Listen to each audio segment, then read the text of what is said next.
Welcome to the Dialogue KE.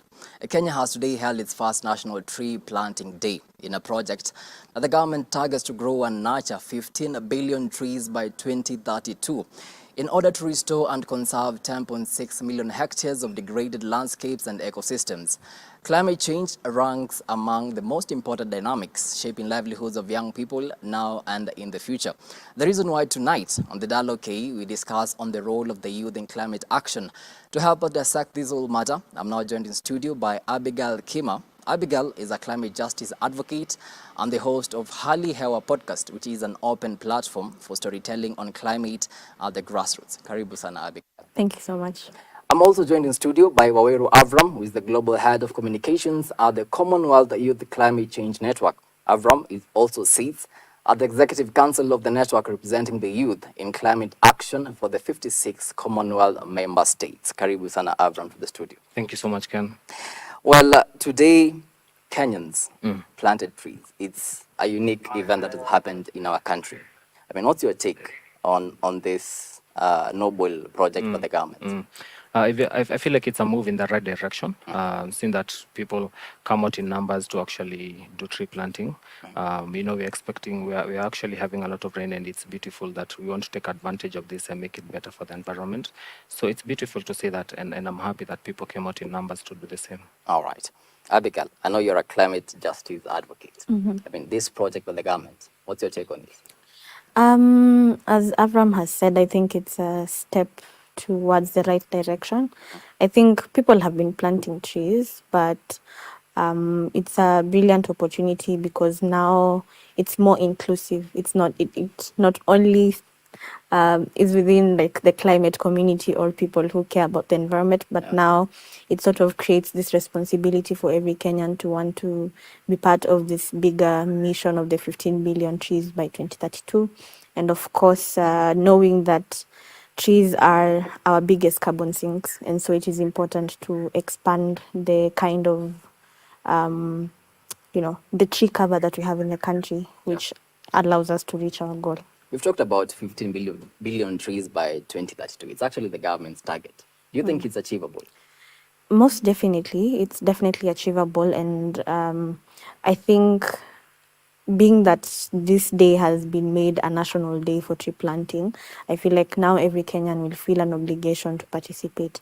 And that's the only way we can achieve this, because if people don't, number one, understand why they need to plant trees, that's where we go wrong. But the fact that it is now a national holiday, I think it's practically very possible to get to the 15 billion trees. All right. Yeah. Before we get to 2032, today the target was to plant 100 million trees. Do you think that was achieved? I know we have not received the statistics from the government, the data that is, but do you think that was achievable today? I think it was achievable. If you look at what happened in Nairobi alone, the event I went to, we planted 27,000 trees today in a single day. And I know there are other places where it was being done. Sasumwa, there's Kikuyu Dam, there's one happening at Bomas. So all these concerted efforts coming together, I believe it was achievable. And that's not just Nairobi alone, Kenya countrywide. There are different places where tree planting was happening. So I believe it's much close to that number. All right. Yeah. This year, Kenya experienced the worst drought in 40 years. I mean, did we have to reach to this place to realize that we actually need to conserve our forest and plant trees? Unfortunately, being Kenyan, sometimes you realize how reactive we are to most issues. I mean, I think I was in primary school when we had Kenya for Kenyans, which was us contributing food items to Turkana, and I feel like we should have learned from that. But of course, now with the conversations around climate action and climate change happening, and of course with my experience doing storytelling, I actually went to Isiolo last year, and I actually saw that drought firsthand, where you're driving and you see animal carcasses spread all over. So to your question, I don't think we should have gotten to this place. I hope for a time when we will work on preventive or mitigation measures so that we don't get to a point where now we have to react to things because it has happened, and now we're in a position where we are too far from actually coming to a solution when we could have prevented it. Yeah. Avram, I've seen you nodding towards her reaction on the same. Yeah. Do you think, I mean, why did we have to get here for us to know the importance of conservation? As she said, I think Kenyans are very reactive, yeah? And there's a famous saying, the more things change, the more they remain the same. I mean, 1984, there's one of the biggest droughts in Africa, yeah? And the North Horn was really, really affected. If you look at what happened this year, I don't think we should have let it get here. But you see, I'm always of the opinion that we do so much talking and we do less action on the ground. And I feel like that needs to change because we've been talking since 1972. I mean, Kenya is the global environment headquarters. We have UNEP here, And I Gigiri. think, in Gigiri, and we need to set an example for other countries. So I believe more needs to be done, but this is definitely a step in the right direction. And let's see, because I know 2023 is a beautiful year. Africa Climate Summit, it's Year of the Youth for the Commonwealth member states. And we are seeing all this conversation happening around climate action, and people now actually seeing the benefit of having a clean and healthy environment. So I believe maybe sooner rather than later, we'll have a difference in mindset. All right. We saw actually this year the president lift the ban on logging, but the court has actually suspended that. Was the president well informed on this? I think it's a matter of how he said it rather than what he said, because the president was trying to address the sustainable use of natural forest products. Yeah, there are people who do such a business where they do. I wouldn't want to call it logging. Let me just say sustainable use of natural forest products, where they grow certain trees for different benefits. For example, making paper, and it's well allowed within the law. Yeah, the issue comes in with the amount that people log. So that's what needs to be regulated. So the president was trying to communicate that we need to actually have this in our ecosystem. But when you do that, please make sure that you also plant 2, 3, 4 trees to replace the one that you've cut down. Okay, so the main reason as to why the president actually said that Yeah. lifted the ban on logging, it was actually, he said that this will create jobs and develop sectors of the economy that depend on forest products. Does That's quite true. If you look at what happened, I happen to have watched a video. 1976 on Pan Paper was being launched by His Excellency the late Jomo Kenyatta. And if you go to Western, there are so many people who benefited from Pan Paper mills. Yeah, so I think this is what he was trying to address, where we need to maybe create industries around this sector where people can actually benefit, but it needs to be heavily regulated to make sure people don't go above and beyond what is needed. Yeah. Kenya's forest cover has not reached 10%. If you can correct me if I'm wrong on that. According to a 2021 report by the National Forest Resources Assessment, Kenya's tree cover stands at 12.13%. That's the tree cover, but the forest cover is at 8.3%. Why do you think Kenya is at the state that we are right now, where Kenyans have not been planting trees? I think it's a matter of information. Information. I mean, the Bible says, "Train up a child in the way he should go, and when they're old, they'll not depart from it." Yeah. So it goes back to, I think the very first time I planted my first tree was maybe when I was in standard 8 or maybe in Form 1, and that's because that habit was not cultivated, and so you don't really grow up seeing the importance of these things. So because it cannot be a responsibility for only for the people in the space, people who are conservationists or climate change activists or people who understand the needs for this. But I feel like now a lot more has been happening over the last couple of years, with more awareness on what is happening to us, understanding that everything is tied to, how we use our resources, like he said, sustainability. So with that understanding, I feel like we can definitely get to the place that we want to be. So it's just a matter of information. The more people are aware, then the more they take action. And it's high time we move from just saying a lot of things, saying our target is, I don't know, 500 billion trees, but then what are we doing about it? Are we intentionally putting systems together to ensure that everyone is participating, everyone understands the need for us to be planting trees or the need for us to conserve the environment? So it's just a matter of information, and us sitting here on this panel is also a start, because now people get to see actually there is need for us to do this because of ABCD. And maybe just to add on to her point, in fact, we're moving from calling it climate change to calling it climate crisis, because we need people to understand that it is a crisis. I think there's so much information overload, And scientifically, it's proven that when you bombard people with a lot of information, they rarely take it into account. So, speaking about 500 billion trees, 50 billion trees, I think we need to make it digestible, yeah, for the local person to understand. And I believe for me, what needs to happen is creating a lot of awareness, which is what we're seeing start to come up. Because actually, the climate action was seen as a Western thing. As a Western thing, but you see, actually, Africa is affected the most. We contribute a third of greenhouse gas emissions, but we get impacted the most, and that's not a good sight because it shouldn't be that way. Number one. Number two, I usually like to give this example because during COVID-19, we saw how creating awareness and educating really had an impact on people's lives. I think today there's none who doesn't know about COVID-19 and the measures to take. Yeah, sanitizing, wash your hands, and whatnot. So I think we need to really create awareness on this. We really need to educate people. In fact, I'm a champion for including sustainability studies into the curriculum. So as kids grow up, they'll understand, oh, this is the benefit of me using clean and green energy, or this is the benefit of me planting a tree.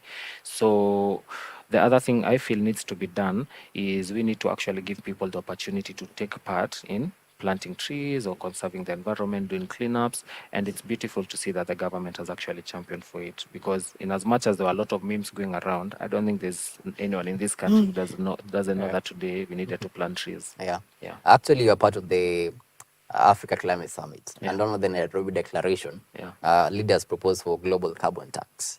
You know, on fossil fuel trade, maritime transport, and aviation, Yeah. whereby major polluters will commit more resources to help poorer nation. Do you Yeah. think this is going to be achieved? It's very much possible. It just needs to be legally binding, according to me. Yeah. Yeah. Do you think the same is really achievable? I think it's like you said, anything is possible, but I know it's definitely a complex issue, and that's why not all African countries actually signed on the declaration. There's definitely pushback from Yeah. certain countries who, of course, are solely dependent on fossil fuels, because, in my opinion, fossil fuels is such a complex conversation and has to be very nuanced because when you think about South Africa right now, you know the crisis they're going through. I was in Arusha the other day and we literally don't have power for like 12 hours. And that's literally just the next door neighbor.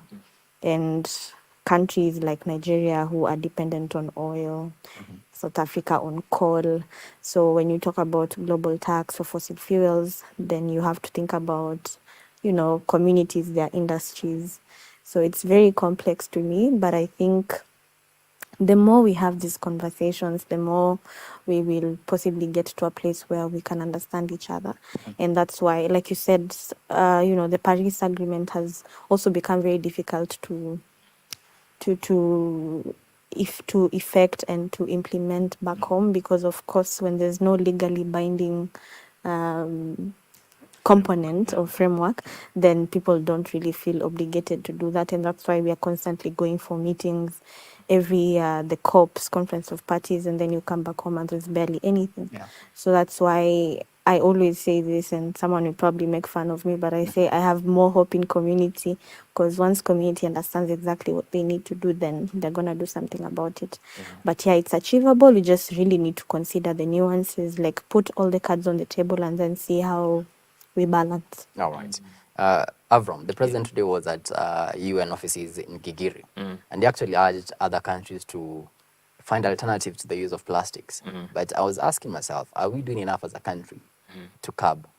Yeah, you see, for us to phase out the fossil fuels, the plastics, we need systematic shifts. And this is a change in policy frameworks, which number one, Kenya did in 2017 by banning plastic bags. 2019, again, they banned plastic bags into, natural parks and your wildlife sanctuaries and whatnot.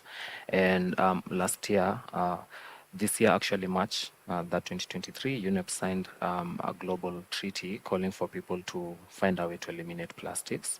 So I believe it's a step in the right direction. And for me, I believe having sustainable alternatives to plastics is very much achievable. We just need to have a conversation on tax rebates, on actually which alternative are we bringing, how accessible is it to the person. But it's very much possible. It's very much doable. Abigail, you're a podcast host of Hali Hewa podcast. First of all, I mean, what led you to start this? So what led me to start this podcast was my experience during my first COP, Conference of Parties, the meeting that happens every year to come together and negotiate on climate change, that happened in Glasgow. So being in this place, you know, things are happening. Why am I forgetting the term? Anyway, so many things were happening at the same time. Yeah. And I felt like such a small person, knowing that back home I am this advocate, this activist. But then I noticed being in that place, I didn't see how lived experiences are featuring in those conversations. Like there's no aspect of community. Everything, of course, is based on science, understandably, and having conversations and discussions about where the comma should go and which single word should be removed so that it fits everyone. And so I felt the aspect of community is completely missed and the lived experiences. Yeah. So coming back home, I thought, why not have conversations? Of course, not many people listen to podcasts, and maybe this won't get to that mama, in Ushago, but it's a start. The target audience was just basically anyone who has access to the internet, a youth, someone who can change the way they see the whole system, the whole ecosystem, how they use the resources, to understand why it's important for us to think about transitioning in our consumerism, in our businesses. So that's how I thought a podcast would be a good place to start, to Yeah. share stories, have conversations. Yeah. The reason as to why I've asked that question is because I believe climate change is actually a youth issue, and it's really affecting the youth. And Avram, Yeah. I mean, are the youth really engaged in these talks? There are completely. If you look at, I think even the database, in fact, if you just search Environment Youth Organization Kenya, there are so many that come up. Today, where I went for tree planting, there were close to 100, the ones that had come. So the youth are actually really taking this up. Yeah, and they're championing for it at the lowest of levels. Yeah, from the communities all the way to schools, even in organizations. For example, where I work, we are representing 1.6 billion people, and majority of them are the youth. So I feel they have realized this is their issue, because as the youth, we are the ones who will be affected by it the most. Yeah. And they're really taking it up. Yeah. Abigail, what do you think is the role of the youth in all this climate action? At the moment, of course, the African population of young people is close to 70%. Yeah.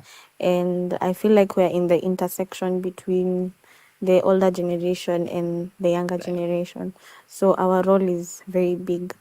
One, of course, we are experiencing the inaction from the generation that came before us. And the reality is the impacts of the climate crisis that we're feeling now is as a result of actions that happened maybe 20 plus years ago. Yeah. And so now, as we are stepping into, they always say we are leaders of tomorrow, but really we are leaders of today. And so our biggest responsibility is first to learn from the mistakes of the past. And then secondly, now see how we can, they say you can't do the same thing expecting different results. And I feel like that is what has been happening for a long time, even with conferences like COP that we are preparing for. So our role here is actually to question the system and change status quo. Try and do things differently, because then if we don't step in now, it means our Yeah. children will literally not have a livable world. And we keep saying it as a joke. We are just saying, oh, the climate crisis or climate emergency impacts over a long period of time, but you haven't been to a community and seen how they're experiencing it, so you think it's very far from you, but it's coming. So I think we play such a vital role. And as Avram said, youth are very engaged. People understand that the food you eat, how you run your business, everything is literally dependent on how we sustainably manage the resources that we have.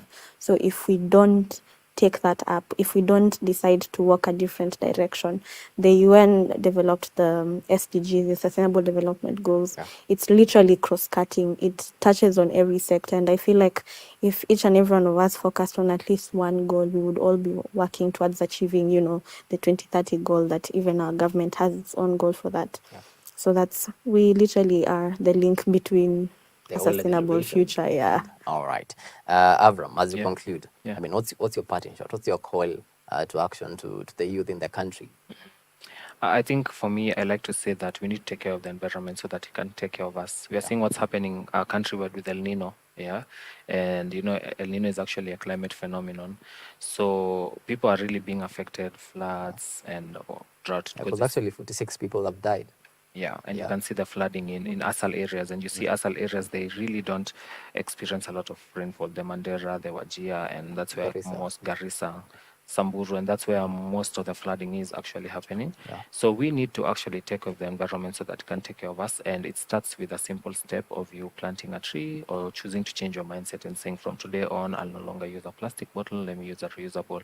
So number one, I could conserve water and take care of the next person. Remember, I usually like to also say that in life, try and make it about the other person. Your actions today could actually impact the other person negatively. So try to think about them. Try to think about someone else's child, your own child, and try to think about the world that they'd like to live in. Yeah. And how you'd want to make it better for them. All right. Abigail, as you conclude, I know you've covered a lot of climate change stories. I mean, what's your call to action?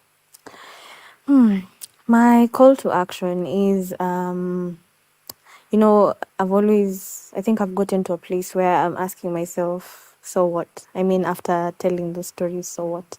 At some point, you have to see impact. And so my call to action wouldn't really be one, it would be to the different stakeholders. If you see as a good story about an innovative use, then if you have the money, give them the money Yeah. to upscale their solution. And then to, you know, people who are responsible for policy making, I'd say we really need that intentionality. You know, they say Africa is a graveyard for good policies because we are so good at curating good policies. In fact, if you go to our books, Yeah. Kenya probably has some of the best policies, but implementation is our biggest problem. So really being intentional about taking that step of implementation forward rather than us coming back to discuss what should be changed, yet we never even acted on what we had not implemented. And then Yeah. my call to action to the common Kenyan is you know, Black Friday is coming, or November is Black Friday. Yeah. But just watch how we are consuming things. Like, do you need that extra dress? Do you need that, you know, extra plastic item in your house? You really don't. So at the end of the day, for us to achieve the bigger picture, it also has to start with you as a person, the personal responsibility aspect of it, because you consume information so that you can do something about it. I mean, you went to school and then now you use that experience in school to contribute to the society, and it's the same thing. Don't just consume and not do anything about it. Oh. So personal responsibility, especially to the common mananchi. If you didn't plant a tree today, nobody said you can't plant it tomorrow. So. Yeah. It's definitely possible.